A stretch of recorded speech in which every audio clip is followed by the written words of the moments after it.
সেটি ছিল মক্কার এক শীতল রাত আর বরকতময় রমজান মাস। গারে হেরায়ের গভীর নির্জনতায় আমাদের প্রিয় নবী হজরত মুহাম্মদ সাল্লাল্লাহু আলাইহি ওয়াসাল্লাম তার রবের ইবাদত ও গভীর চিন্তায় নিমগ্ন ছিলেন। হঠাৎ সে সেই নিস্তব্ধতা চিরে উপস্থিত হলেন জিব্রাইল আলাইহিসসালাম। তিনি আমাদের নবী সাল্লাল্লাহু আলাইহি ওয়াসাল্লামকে তার পবিত্র বাহুতে জড়িয়ে ধরলেন এবং এত জোরে চেপে ধরলেন যে শ্বাস বন্ধ হয়ে আসছিল।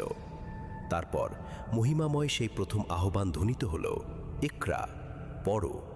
নবী সাল্লাল্লাহু আলাইহি ওয়াসাল্লাম বললেন, আমি তো পড়তে জানি না। তৃতীয়বার যখন সেই দৃশ্য ঘটল, তখন হেরা পাহাড়ের দেয়াল যেন সেই জালাল প্রত্যক্ষ করল। আসমান থেকে শব্দ নয়, যেন নূর বর্ষিত হচ্ছিল, পড়ো তোমার প্রভুর নামে। এই প্রথম ওহী ভয়ঙ্কর মহিমায় জাবাল আল নূরের প্রতিটি কণা কেঁপে উঠেছিল। ওহির সেই ভারী দায়িত্ব